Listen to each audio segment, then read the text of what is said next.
22শে মে সোমবার। পরাবিদ্যা কি? জীব পার্থিব, শিব অপার্থিব। বাইরে ভগবান কিভাবে এলো?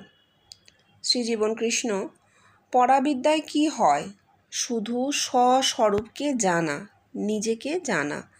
আর আমার সঙ্গে জগতের মানুষের কি সম্বন্ধ? আমি সাধু, আমি অসাধু, আমি খল, আমি লোচ্চা, আমি সব। এর অর্থ বুঝলি? ধীরেন রায়: ব্যবহারিকের সঙ্গে আত্মিকের কোনো সম্বন্ধ নেই। শ্রীজীবন কৃষ্ণ: ও তুই কতটুকু বললি? ও তো গেল একদিক দিয়ে, আর একদিক দিয়ে কি আছে বুঝতে পারছিস? ধীরেনবাবু মস্তক সঞ্চালন দ্বারা জানালেন, হ্যাঁ। শ্রীজীবন কৃষ্ণ এরপর বললে, সমাজ ভেঙে যায়, জগতে সকল মানুষই আমি, এই পরাবিদ্যা। তড়িৎ তাতে কি স্যাটিসফ্যাকশন হলো? শ্রীজীবন কৃষ্ণ: সব মানুষই আমি, এরপর আর কোনো প্রশ্ন থাকে না, মানুষটা শান্ত হয়ে যায়। আচ্ছা, কেন তড়িৎ বাবু এরকম প্রশ্নটা করলেন? আচ্ছা ঠিক আছে, তড়িৎ বাবু বাকি কথাটা বলে নাও। হ্যাঁ, ধীরেন স্যাটিসফ্যাকশনের প্রশ্নই ওঠে না, কারণ স্যাটিসফ্যাকশন থাকলে ডিসস্যাটিসফ্যাকশন আসবে। তড়িৎ ধীরেনবাবুর প্রতি কি বলছেন মশাই? স্যাটিসফ্যাকশনের প্রশ্নই ওঠে না। It is for satisfaction and satisfaction alone that each and every human being is taking his life. I am sorry, I can't agree with you. Dhiren, আপনি কি এসবের আপনি আপনি এ কিসের স্যাটিসফ্যাকশন বলছেন? তড়িৎ সব জিনিসেই, আত্মিকে বলুন আত্মিকে, ব্যবহারিকে বলুন ব্যবহারিকে। ধীরেন: যেটা গোটাটাই পড়তে হবে। হ্যাঁ। ধীরেন, আপনি পার্থিব স্যাটিসফ্যাকশনের কথা বলতে পারবেন না। তড়িৎ: কেন? আমার লাইফটা কি পার্থিব ছাড়া? আপনারা অপার্থিব যাকে বলছেন সেও তো ওই পার্থিবের ওপরেই দাঁড়িয়ে বলছেন নাকি? উনিও শ্রীজীবন কৃষ্ণকে দেখিয়ে তো রিয়ালিটির কথা বলেন, সে কি পার্থিবকে বাদ দিয়ে? ধীরেন দৃষ্টি যখন এই বলে আরও কিছু বলতে যাচ্ছিলেন, কিন্তু শ্রীজীবনকৃষ্ণ তড়িৎবাবুকে ঘোরতর তর্ক করতে উদ্যত দেখে বললেন, ওরে তড়িৎ, শোন, তুই ঠিক বলছিস, জীবই তো শিবে পরিবর্তিত হচ্ছে। শিব কথাটি উচ্চারণের সঙ্গে সঙ্গে শ্রীজীবনকৃষ্ণ গভীর সমাধিতে ডুবে গেলেন।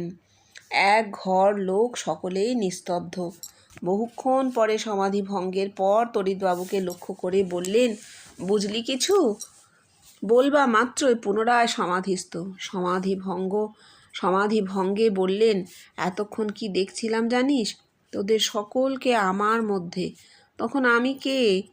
এই বলে একটা গভীর নিঃশ্বাস ত্যাগ করলেন। ক্ষণ পরে বললেন, নে পড়। আচ্ছা, তড়িৎ বাবু মনে হচ্ছে যেন জিনিসটা খুব বেশি আত্মস্থ করতে পারেননি তখনও, তাই তো? যখন জীবনকৃষ্ণ বলছেন পরাবিদ্যায় কি হয়, ওই যে বললাম অঙ্গুলিমালের কথা, পরাবিদ্যা লাভ করবার জন্য সে কত না পন্থার আশ্রয় নিল। একবারও ভাবলো না যে এগুলো সব ভুল মানে অপরাধ হয়ে যাচ্ছে। কিন্তু পরাবিদ্যার উদ্দেশ্য কি সেটা তো তার গুরু তাকে বলেননি। বলা উচিত ছিল যে পরাবিদ্যা হচ্ছে নিজেকে জানা, আত্মজ্ঞানকেই পরাবিদ্যা বলে, তাই তো? স্বস্বরূপকে জানা, আত্মজ্ঞান। এইটা যদি গুরু বলতেন তাহলে তো অঙ্গুলিমালের এত কাণ্ড করবার দরকারই হতো না, তাই না? সে চুপ করে এক জায়গায় নির্জনে ধ্যানে বসে যেত, দেখত। এইবার কি হলো? জগতের মানুষের সঙ্গে কি সম্বন্ধ? নিজেকে তো জানা হলো, তাহলে জগৎ, বাইরে যে জগৎ, তাকে কি করে জানবো? এইটা করতে গিয়েই ব্যবহারিকটি এসেছে। আমরা সব সময় চর্চার ক্ষেত্রে কি বলি? নিজেদের তো যা হলো হলো, জগতের কি হলো? জগতে এত উত্তাল তরঙ্গ চলছে, কেন চলছে? জগৎ হচ্ছে আমারই রিফ্লেকশন। প্রত্যেকটা মানুষ জগৎকে রিফ্লেক্ট করে তার মধ্যে বাস করে, যার জন্য প্রত্যেকের ওয়ার্ল্ড পারসেপশন আলাদা। তুমি একভাবে পারসিভ করবে ওয়ার্ল্ডকে, আরেকজন আরেকভাবে, আমি একভাবে। প্রত্যেকের পারসেপশন কিন্তু আলাদা। তার কারণ পারসিভটা করা হয় মাথা থেকে। যে ইমেজটা বাইরে এসেছে সেই ইমেজটাকে আমি পারসিভ করবো আমার মাথা থেকে। খুব সোজা জিনিস করে বলতে গেলে, একটা দূরের কোনো জিনিসের দিকে, ধরো আমার চোখে পাওয়ার আছে, আমি একভাবে সেটাকে দেখবো, তোমার চোখে পাওয়ার নেই, তুমি আরেকভাবে সেটাকে দেখবে, তাই তো? প্রত্যেকের কিন্তু পারসেপশন আলাদা। বা কেউ যদি দক্ষিণ দিক থেকে দেখে একভাবে দেখবে, কেউ পশ্চিম থেকে দেখলে আরেকভাবে দেখবে। তো দুনিয়াটাকে আমরা সেইভাবে দেখি। আসলে দুনিয়ার তো আলাদা উপস্থিতি নেই, আলাদা অস্তিত্ব নেই, দুনিয়া আমার মাথায়, সেটাই রিফ্লেক্টেড হয়েছে তার মধ্যে। তাহলে কি হচ্ছে, আত্মজ্ঞান হলে কিন্তু জগৎ সম্পর্কেও তার জ্ঞান হয়ে যাবে, যে এই জগৎ বাইরে নয়, আমার ভেতরে। আর তো তার সেখানে কোনো দ্বিধা দ্বন্দ্ব তরঙ্গ কিছুই উঠবে না। এবার জগতের তরঙ্গ ওঠা নামা দেখে কি জানা যাবে, যে আমার মাথাতেই এই এত তরঙ্গ, তাই আমি এগুলো দেখছি। ঠিক আছে, এইবার ধীরেনদা বলছেন ব্যবহারিকের সঙ্গে আত্মিকের কোনো সম্পর্ক নেই। যখন উনি বললেন যে নিজেকে জানা, আমি সাধু, আমি অসাধু, আমি খল, এই যে অ্যাকসেপ্টেন্স, যেটা বলছিলাম বুদ্ধের কথা, যে অ্যাকসেপ্টেন্স, যে যেমন তাকে সেইভাবেই গ্রহণ করে নেওয়া, এতে নিজেকে মহৎ হতে হয় না, উদার হতে হয়। হ্যাঁ, উদার হতে হয়। কিরকম উদার? ওই যে জগৎটাই আমি, এত বড় জগৎটা যদি আমি হই, দুটো হাত সরিয়ে তুমি কত দূর ভাবতে পারো, ভাবো। উদার হবে না মনটা? মন উদার হয়ে যায়। উনি বলছেন এক জায়গায়, লোকটা ধার্মিক হয়েছে মানে জানিস কি, লোকটা উদার হয়েছে। এই উদারতা, এই উদারতার কথা উনি বলছেন। সেখানে ধীরেনদা বললেন ব্যবহারিকের সঙ্গে আত্মিকের কোনো সম্বন্ধ নেই। কেন বললেন ধীরেনদা এই কথাটা? অর্থাৎ আত্মিকে উদার হওয়া যায়, আত্মিকে জগৎ আর আমি এক ভাবা যায়, বাইরে ভাবা যায় না। এর কারণ কি? ধীরেনদার দ্বৈতবাদ কিন্তু প্রবল ছিল। এত জ্ঞানী মানুষ, এত তার অদ্ভুত অদ্ভুত অনুভূতি, কিন্তু দ্বৈতবাদ ছিল। সেই এই দ্বৈতবাদ কি করে, মানুষে মানুষে ভেদ সৃষ্টি করে। তাই জন্য ধীরেনদা আত্মিক নিচ্ছেন, ব্যবহারিক নিচ্ছেন না। কেন? ব্যবহারিকে প্রত্যেকটা মানুষকে আমি সমান ভাবতে পারবো না। হলো, তার মানে যেটা জীবনকৃষ্ণ বললেন, আমি সাধু, আমি খল, এটা ধীরেনদা নিলেন না। সোজা কথা, আত্মিকে তো খল সাধু কিছু নেই, তাই তো? আত্মিকে, আত্মার তো একটাই গুণ, সয় ক। তাহলে এইসব গুণ কোথায় বর্তাচ্ছে? দেহেতেই বর্তাচ্ছে, ব্যবহারিকেই বর্তাচ্ছে। সেটাকেই জীবনকৃষ্ণ বলছেন সব আমি, ব্যবহারিকটা করে নিচ্ছেন। সেখানে ধীরেনদা বাদ দিয়ে দিলেন, বললেন না, আত্মিক আলাদা, ব্যবহারিক আলাদা। ধীরেনদা বলছেন তুই কতটা, এই জীবনকৃষ্ণ বলছেন কতটুকু বললি, ও তো একদিক দিয়ে, আর একদিক দিয়ে কি আছে বুঝতে পারছিস? ধীরেনদা মাথা নাড়লেন, হ্যাঁ, কিন্তু বললেন না কিছু। তাই উনি বলছেন জগতের সকল মানুষই আমি, এইটা এইটা বলতেই হবে। আত্মিকে নিজেকে জানাই সব নয়, আত্মিকে জগৎও যে আমি সেইটা জানা আর একটা দিক।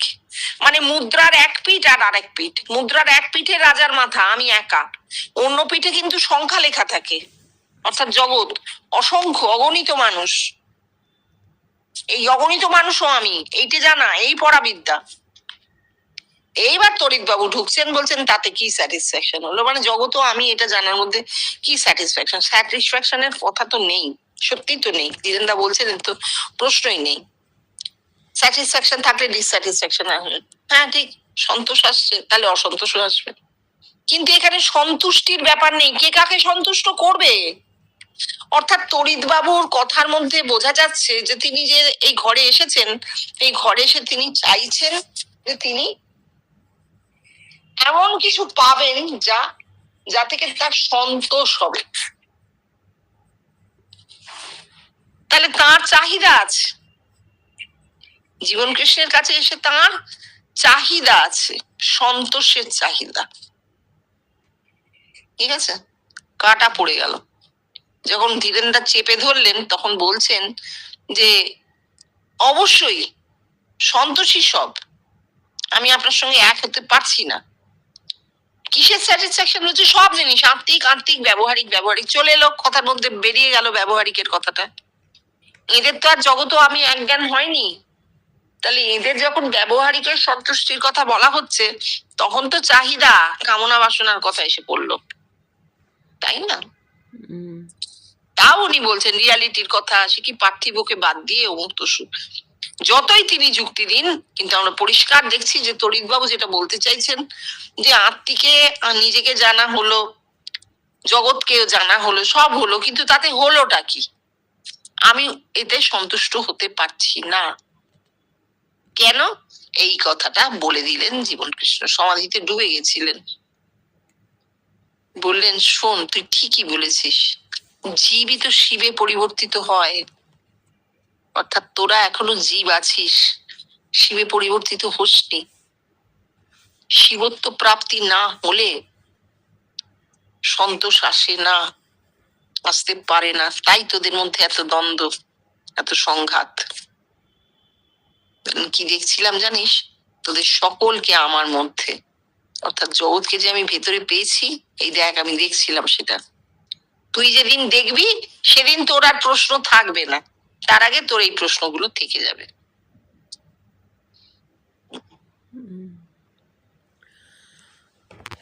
শ্রীরামকৃষ্ণ, তপস্যা না করলে ঈশ্বরকে পাওয়া যায় না। শ্রী জীবনকৃষ্ণ এ কথা কেন বললেন? শুধু বাসনা কামনা চরিতার্থ করার জন্য? এই হচ্ছে দ্বৈতবাদ। এটা যে কত বড় ভুল শিক্ষা তা আজ আমরা বুঝতে পারছি। বাসনা আর কামনা চরিতার্থ করার জন্য ভগবানকে ওরা বাইরে বসিয়ে রাখল। রোম রাজ্যে স্লেভরা বারবার যুদ্ধ করে যখন হেরে গেল, তখন সেখানে ক্রিশ্চিয়ানিটি ঢুকলো। ক্রিশ্চিয়ান পিচাররা বলল, ভগবানকে ডাকো, তোমাদের এই সব দুঃখ কষ্ট চলে যাবে। তারা তখন ভগবান বলে একটা কাল্পনিক জিনিস বাইরে বসিয়ে তাদের দুঃখ জানাতে লাগলো, দুঃখ কষ্টের হাত থেকে পরিত্রাণ পাবার জন্য। এই করে ক্রিশ্চিয়ানিটি সেখানে গ্রো করলো। একদম ঠিক। এখনো তাই করে যাচ্ছে। এখনো এই যে রূপালী ওরা খ্রিস্ট ধর্ম গ্রহণ করেছে। কেন? প্রভুর কাছে জানাও, তোমার বিপদ কেটে যাবে। প্রভুকে বলো, তোমার শরীর সেরে যাবে, ডাক্তার দেখাতে হবে না, সব প্রভু করে দেবেন। একটা অলৌকিক আশা। হ্যাঁ, আমি ছোট করছি না, কারণ তারা মানুষ এবং তাদের প্রচুর অভাব, এটা ঠিক আছে। কিন্তু এটা যে পথ নয়, ঈশ্বরকে যে এই জন্য ডাকা যায় না, এটা তাদের কেউ বোঝায়নি। কেউ বলেনি তুমি পরিশ্রম করো, ঠিক পাবে রাস্তা, ঠিক সব মিটে যাবে, তুমি একটু চিন্তা করে চলো, দেখো তোমার শরীর ঠিক থাকবে। কেউ বলেনি। তুমি ডাক্তারের কাছে যাও, ডাক্তার দেখাও, ডাক্তার যা বলে সেই মতন চলো, দেখো তুমি সেরে যাবে। একটা বড় অপারেশনের সময় তো ভগবানকে ডাকলে অপারেশনটা ভগবান এসে করে না, তখন ডাক্তার করে। তখন এই লোকগুলোই কি বলে, ডাক্তারবাবু আপনি ভগবান, আপনি না হলে আমার কি হতো, তাই তো? তাহলে এই যে যারা এগুলো বলেছে, তারাই তো অন্যায়টা করেছে। ঠাকুর যে বলছেন তপস্যা না করলে ঈশ্বরকে পাওয়া যায় না, এটা উনি ভীষণ ভাবে ক্রিটিসাইজ করলেন। হ্যাঁ, কেননা তড়িৎ বাবু সেদিন যা যা কথা বলছেন, তারপরেতেই আবার এই কথাটাও এসেছে, একেবারেই কামনা বাসনা কামনার কথা। তড়িৎ বাবু যখন ব্যবহারিকের স্যাটিসফ্যাকশন বলছেন, ব্যবহারিকে মানুষ কিসে স্যাটিসফাইড হয়? মানে তার ভোগের বিষয়গুলো পেলে তবেই স্যাটিসফাইড হয়, ঠিক সেই কথাটা বলছেন। আর ঈশ্বরকে জানার জন্য সাধনা বা তপস্যা করে ঈশ্বরকে পাওয়া, ঈশ্বরকে কোথায় পাওয়া যায়? কে ঈশ্বর? মানুষটা নিজে ঈশ্বর হয়ে ঈশ্বরকে পায়, তাই তো? ঈশ্বরত্ব কখন? যখন নিজের মধ্যে জগৎকে পায়, তখন তার ঈশ্বরত্ব। তো তখন সত্যিই তার কোনো চাহিদা তো থাকার কথা নয়। কিসের চাহিদা থাকবে? কি চাহিদা? এই করে করে এই ধর্ম ব্যাপারটাকে একেবারে কি বলবো, মানুষের একটা ভোগ্য বস্তু করে তুলেছে। ভোগ্য বস্তুর কৌশল উপায় এইভাবে হবে। কেউ মূর্তি বসায়, কেউ ক্রস বসায়, কেউ মা মেরির কোলে যিশু বসায়, কেউ একটা কিতাব বসিয়ে দিল, আল কিতাব। কিন্তু মূল কাজটা হচ্ছে সেখানে গিয়ে একেবারে তুমি হয় সেজদা করো, নামাজ পড়ো, আর না হলে তুমি ঠাকুরের কাছে ভীষণ প্রার্থনা করো, না হলে যিশুকে বলো, মেরিকে বলো, যা হয় করো, যা হয় করো, খালি চেয়ে যাও, শান্তি চাও, সুখ চাও, চেয়ে যাও, ভগবান ভগবান ডেকে যাও। কি হবে? কিছু হবে না। কল্পনা কি দেবে তোমাকে? পড়ো পরেরটা। 13ই জুন মঙ্গলবার। শ্রী জীবনকৃষ্ণের একটি স্বপ্ন দর্শন। শ্রীজীবন কৃষ্ণ, আমি আজ ট্রান্সে দেখছি একটা হেলদি ম্যাচিওরড ইয়াং চকলেট কালারের কুকুরের গলায় একটা নারকেল দড়ি দিয়ে বাঁধলাম। তারপর ভাবছি কুকুরটা তো আমার মশারির সঙ্গে বাঁধা রয়েছে, ওটা তো এখনই চলে যাবে আর আমার মশারিটাও টেনে নিয়ে যাবে। ব্যাখ্যা দিতে পারিস? শোন, এর 3 রকম ব্যাখ্যা আছে। 1, প্রবর্তকের মানে, যদি কেউ কুকুর বাঁধতে পারে তাহলে তার মশারিটা টেনে নিয়ে যাবে, অর্থাৎ দেহেতে তার আত্মার সাক্ষাৎকার হতে পারে, ঢাকা খুলে যেতে পারে। 2, বেষ্টিতে ধর্ম স্বেচ্ছায় আমাকে ধরা দিয়েছে আর আমারই কন্ট্রোলে আছে। 3, জগৎ ব্যাপিত্বের প্রতিষ্ঠা হবে। যাক, এটা হচ্ছে 22শে মের পরে 13ই জুন। তাহলে ভোলাদা এতদিন আসেননি, যে কোনো কারণেই হোক আসেননি। প্রায় 3 সপ্তাহ পর ঘরে এসেছেন। আসলে ওই যে সত্যি কথা, আল্লাহ সুকৌশলী, এই 3টে সপ্তাহ ভোলাদাকে বাইরে রেখে দিল। এবার এই 13 তারিখে এসে তার এইটুকু মাত্র নোট করেছেন। কেন? তাহলে আগের দিনের কথাগুলো ভোলাদারও বোধহয় সেরকম ভালো লাগেনি, মনে একটা বিরূপ প্রতিক্রিয়া হয়েছে। কেন জানো?